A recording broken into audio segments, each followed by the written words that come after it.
Once upon a time, two men decided if they were making the cut. Then they made the cut. And now JT and Aaron are talking everything from wrestling to pop culture and beyond, because it's no holds barred. Will you back down, turn and run, or stand up with the best? When you're back to the wall, what will your answer be? Will you run for the door? Will you run out on me like it's hard? Well, it's No Holds Barred and the big show tonight on No Holds Barred. When the song says "Run Out on Me," do you ever do this with your fingers across the camera for your own amusement? Like I'm running. You do a little like jog. Jazzercising. Little jazzercise. I like that head movement you go there. You got some nice control there. Thanks. It's a little Quagmire-esque. I was thinking Rhode more Island you were thing. like a lost Butabi brother. Oh, yeah, it could have been. Yeah. I haven't watched that movie in forever. I feel like the last time I watched it, it held up fairly well. Well, look, I think if you like Will Ferrell, it's going to hold up. Yeah. Like, I think Right. no matter what, if you were into him, his stuff holds up whenever. Yeah. Yeah. Agreed. And, Well, your listen. mileage may vary on the other one. Chris Kattan. Just don't hurt me. Well, he's great with The Rock and the... Oh, is the Peepers, Mr. Peepers? Yeah. Yeah, that's a good one. Do you remember he was also like a guy called Sewell who couldn't speak? No. That He'd be like a teacher and he'd be drawing on the board. He'd be like, all right, let's have a hat. Seven hat. That sounds very Chris Kattan. Chris Kattan is he'd draw. definitely an era. Like he's an era of Saturday Night Live, an era of pop culture for sure. That wouldn't exist outside of that era. No, and it's so fucking strange, yeah. Because there's those eras, right? Like you got the Chris Farley, Adam Sandler era, then you got the Will Ferrell era, and then you got everything since then that's garbage era. Yeah. Do I have that right? I don't know. I don't watch it too much, honestly. My wife still watches kind of regularly, but every now and then I'll see a skit or two. But I feel like now in the social media era, like you see, like it's like anything, I guess, like the news, sports, you see everything wherever you want quickly. So why would I stay up? I'll see all the sketches on Twitter that are good. You know what I mean? Like they'll post the clips of them. If I want to see them, I'll see them. Or that's why Sports Center is not a big thing anymore, right? Because you can see every sports highlight within minutes on social media. You don't need to wait till 11 o'clock to watch Sports Center anymore. I find Sports Center is like my comfort food. Yeah. It's like you don't need it, but I'll put it on and just chill. Nothing beats 90 Sports Center is the epic, right? So like 92 to 96, 93. I mean, that's like, I used to, when I would be home in the summer or homesick, I'd watch it 4 times in a row. Like that was the morning. Like I would literally watch it in blocks over and over. Yep. But the really fun time was the very early 2000s, when it was Around the Horn, Pardon the Interruption, and then Sports Center. Like that block was iconic at night. Like the end of college for me and early after college. Like, see, I was dialed into all those shows from 5 to about 7. I'd watch everything. I couldn't get into those because at the time, well, still to this day, I'm not into football, and like I am now, but I wasn't into basketball. And so if you're not into those two things, like 90% of the show is not for you. Right. Did you ever have? So for the longest time, I only had French Sports Center here. And from Quebec, and it's RDS, and they would cover mini golf. Did you guys ever have mini golf on TV? And dude, these announcers it's like birdie, like it was so insane the level of excitement. That's crazy because we have, I feel like, a lot of random shit that gets covered, but no, mini golf was never like a big thing. It was a huge Pickleball's thing. picking up steam. I just saw that the tennis channel is going to have like a pickleball subsidiary channel now, so it's very hot. Pickleball's hot right now. It's tennis king for people that are less coordinated. Yeah. And this is a podcast for people that are stupid. That are dedicated wrestling fans. Dedicated. Yeah. Noah's Bar, we're here every Saturday. We'll simulcast in video and audio.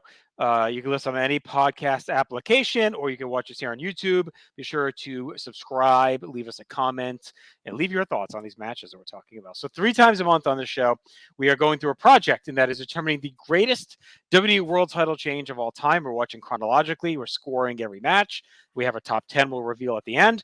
And then we're just kind of ranking and rating as we go. Once a month, we're building all-time pay-per-view cards. So if you like brain busters and projects like that, we kind of dive in and pick, build an ultimate card from every month in pay-per-view history. So, we've done August and September so far, where we go through and trying to assemble a card using every wrestler once from, doing a match from every year. So it's pretty fun. Yeah, and if you like to be strong-armed and left out of the creative process, you could be part of a team that does that and then tells you can't talk about this now. And when you show to work on time, you don't miss the team meeting.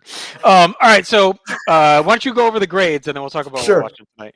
Well, we haven't graded them yet, but we rank all of these matches in 5 categories. Match quality. I'm so happy producer Tim puts this up. I don't have to look in 2 places. Match quality, significance, the moment, build, and aftermath. 5 categories. We each give a score out of 10. That gives us a nice round score out of 100. And as of before this one, our top match of all time sits at 94 points, and our bottom match of all time sits at 16. So okay, that's a pretty big spread. 80. Right, an 80-point variance in there. All right, so tonight we're going to our first. Finally, we're out of 1999. Thank God. We are in 2000. We're on barely into 2000. This is almost like 99. It's like a 99 title change. It's January 3rd, 2000. It is the Big Show, who we saw win the title on our last episode at Survivor Series, defending against Triple H, who has had quite the change since Survivor Series. I mean, we're only about 6 weeks after that show, and he's now with Stephanie McMahon. They've run Vince McMahon and Shane out of the building. They're creating the McMahon-Helmsley regime. So they're pretty much running the show. DX has fully reformed his heels behind him. So he's got his stable, he's got his woman, and he has granted himself this world title match against the Big Show. So we are starting. This is a very short match, so it's not going to be a very long episode. So we're going to give a little extra buffer here. So we're going to be starting with the opening video package right before the match. This is a mid-show title match. So it's which is crazy considering what's about to happen. Yeah, it is. Spoiler, it's a title change since that's what the whole fucking concept of it. Naturally. Yeah. All right. On the Peacock, we're at 42.19. And where are we on the India network? It's again, it's the Netherlands. I know you like to say that. It's at 42.10. Okay, so right around. I was going to say Slovenia, but we'll mix it up every time. All right, here we go. We're going to start in 3, 2, 1, go. Do you think Slovenia is like jealous of Transylvania's fame? Yeah, like why did we pick Transylvania? Just because of the funny name? Well, the vampire came from. I guess the vampires are there. Yeah. Unless you're like Twilight, and then they're in Oregon or whatever the fuck they were in. Yeah, but I think I would imagine that Transylvania is like a sacred ground, kind of like how Mecca is for the Islam. Do they play baseball there like they do in Oregon or Washington or wherever the Twilight crew is from? I have no clue. It's possible. I know they put people on pikes. So this, they have a title match the week before. And I think everyone thought this was the match. I remember this, like, all right, Triple H is going to win the belt. And then Mankind interferes and Big Show retains. And it's like, oh, shit. Like, I can't believe Big Show actually kept the belt here. And any other competitor would just fade off into the background. Nope, not him.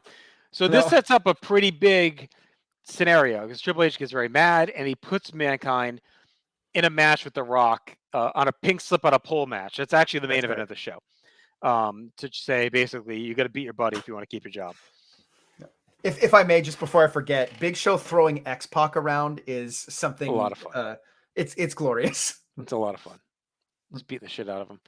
I mean, this little stretch here from when he destroys the Big Boss Man to, I would say, to WrestleMania is maybe one of the best booked like monster Big Show runs that he has. Like he just is presented like just a killer here. Is there a better? I can't think of a better one. As a monster? No, probably not. Even maybe as the Jericho 08, 09, where he's got the punch and he beats the Undertaker clean and all that. Yeah, but it still never really went anywhere for him. You know what I mean? Like, look at his blade job. Oh, it's a great blade job. Is this peak Stephanie for you? Yes, this is my era of Stephanie. Is the McMahon Helmsley from here until the quad injury? I would say is like my favorite era of Stephanie. She wins the women's title. That's a lot of fun. The Kurt Angle stuff is really good. To me, I turn on Stephanie with the Alliance. That's when I lose her. It was when she gets the big boobs and the Jericho stuff. Did she get big boobs? I don't think they mentioned that on TV. No, they kind of implied it. Oh, okay. So Big Show gets the first entrance here, but it doesn't bother me too much because the whole story during this time period is not a shock. Yeah, the whole story during this time period is Triple H is abusing his power, right? Him and Stephanie have gone crazy with Vince and Shane gone and are completely commandeering the show. And it plays off nicely because Foley gets fired. And then I think next week they do the sit out or whatever, Rock. Oh, we talked about that in a previous episode. Yeah. Right. That's all the unions, the strikes. Yeah, that's right.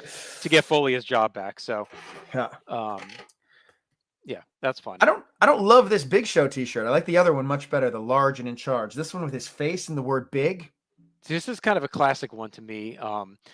In the early days, WWF on AOL, 99-ish, they used to do trivia every week, and it was in a chat room. So it was like every Wednesday or whatever. And I finally had like a computer in our dorm room sophomore year, and we would do the trivia. We actually won a couple of times, and one of the prizes I got was a Big Show, Big Show t-shirt. Yeah. So I had that shirt. So like it's nostalgic for me from that era. But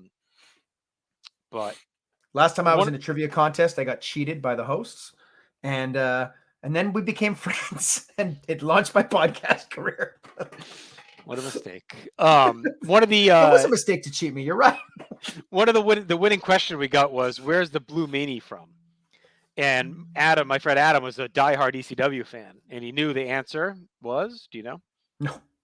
Pepperland. It was Pepperland. Oh, Sergeant Pepper? We're like the only ones who got it. So that was like the one that gave us the win for the prize. Maybe it was like if you got one right, you got a prize. I think that's what it was. I think they would ask like 10 questions, and everyone who got one won like a shirt or something like that. So so there's a slur for French Quebecers in Quebec by the Anglos called peppers. French peppers, I guess. And my dad would always say they're from Pepperland. So I guess they're from the same place. Yeah. Oh, Big Show attacking before the bell. Yeah. What does that sign say? The game is played. Like what? I see the one that says "Hi, Chad." Did you see that one? Is that? Are they looking for Chad Campbell? I don't know. This is kind of reminiscent. Speaking of Chad, where we are on Wrestling Warzone, we just covered January of '97, which is approximately 3 years right before this. Yeah. And this kind of feels similar because the Giant had like two straight weeks of title matches with Hulk Hogan on Nitro, where like he got screwed. Then they had the Robin Hood one, so it kind of felt similar to this, where he kind of assumed Triple H was going to win. He doesn't, and then they have the rematch the next week. I don't like wrestlers that wear chains or anything, or even athletes. I don't understand how baseball players play ball with these fucking medallions on, like a Flavor Flav size clock on their chest. Yeah.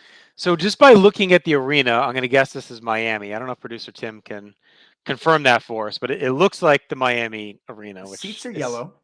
Sad that I know that, but I feel like the red steps is usually Miami, but I could be wrong. Does Big Show lose credibility when he's wearing a shirt tucked in? Oh, see, I think it'd be a little sloppier if it was untucked. Yeah, or maybe there shouldn't be a t-shirt at all. Yeah. I think a big part of the Steph allure is, Miami. Thank you, Tim. Is the hair. Her hair was really on point during this run. The curly, kind of messy. We also hadn't heard her talk that much.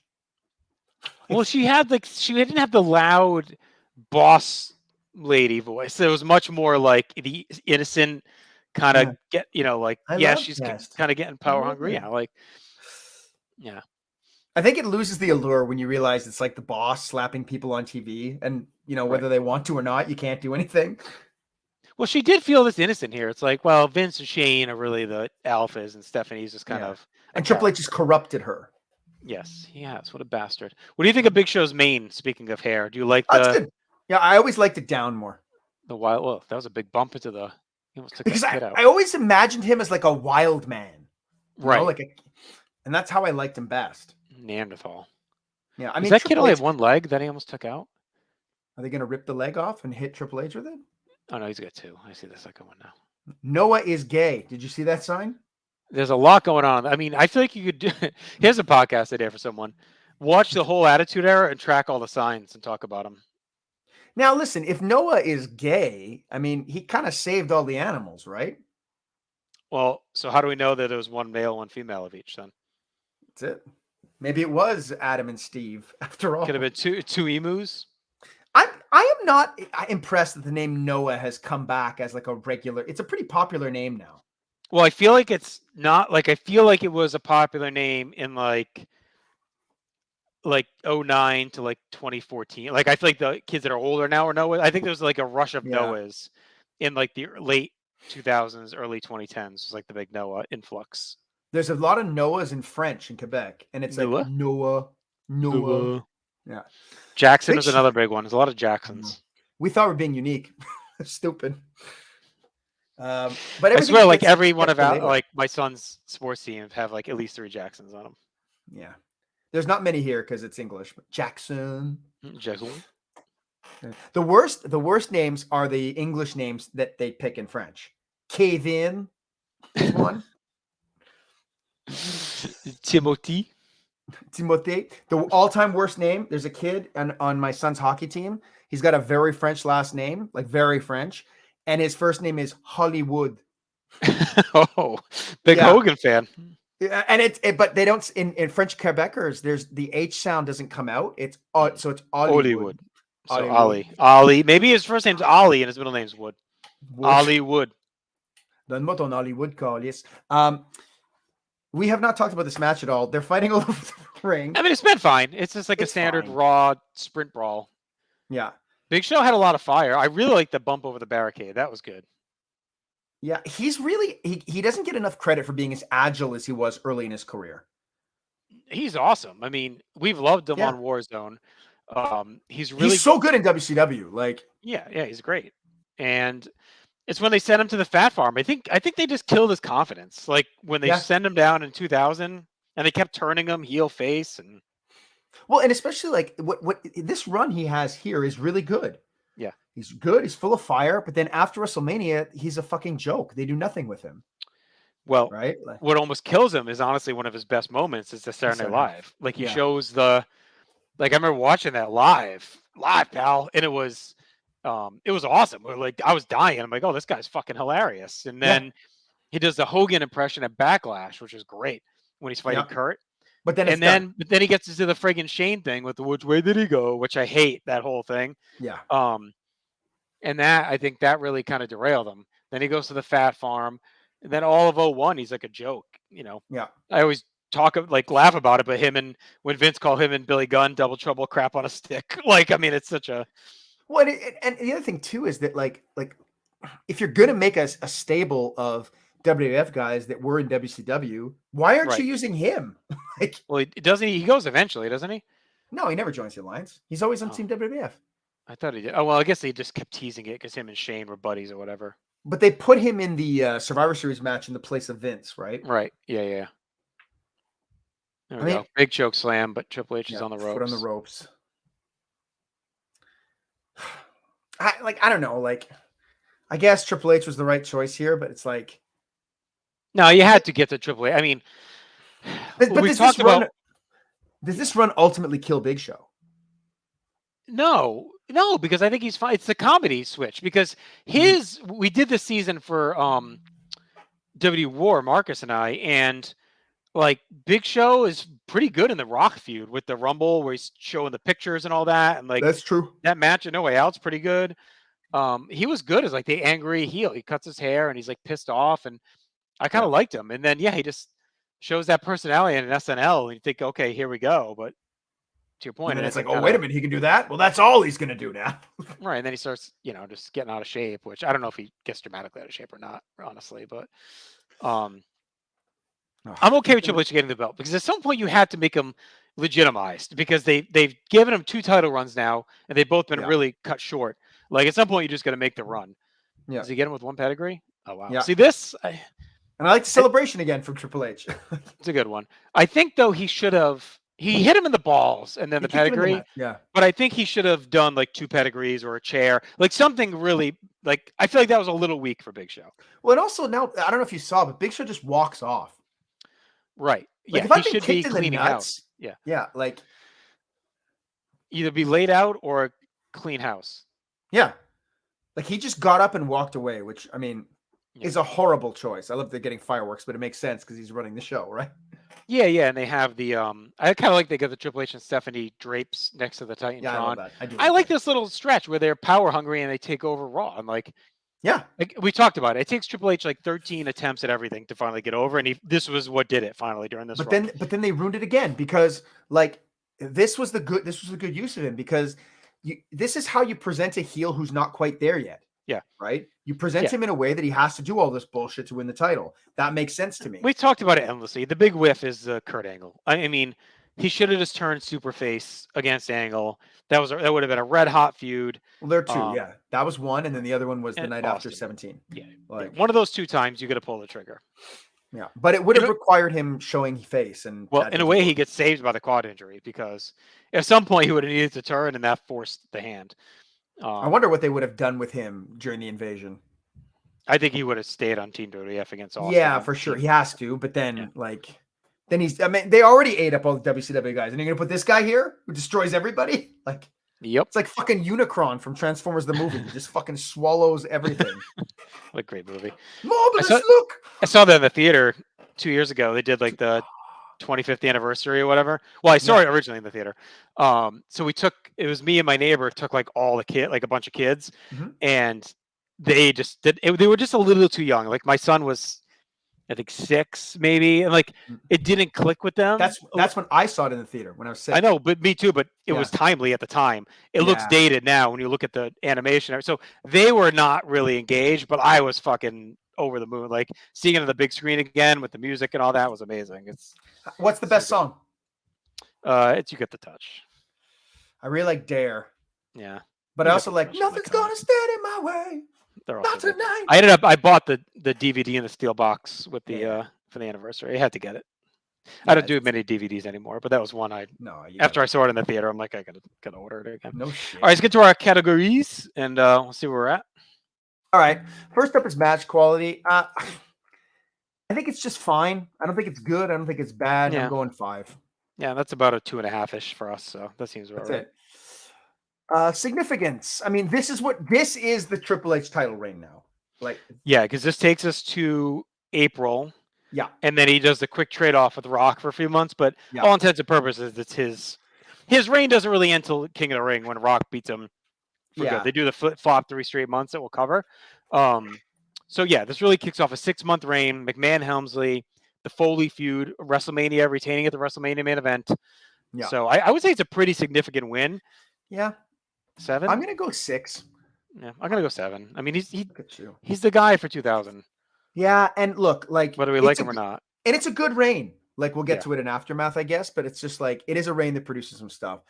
I think the moment's not great though. I think they do it too quick. I don't like Big Show walking off. I don't love that it's mid-show. I get why they did it, but so I don't like the finish with just the kick in the nuts and then the pedigree. So I'm gonna go with 3 on the moment. Yeah, I'm at a 3 as well. The finish I thought was a little soft for Big Show at this point. I like the balloons and the celebration wasn't bad, but to your point, like they just right out to the next segment. So it's you don't even see all the balloons fall.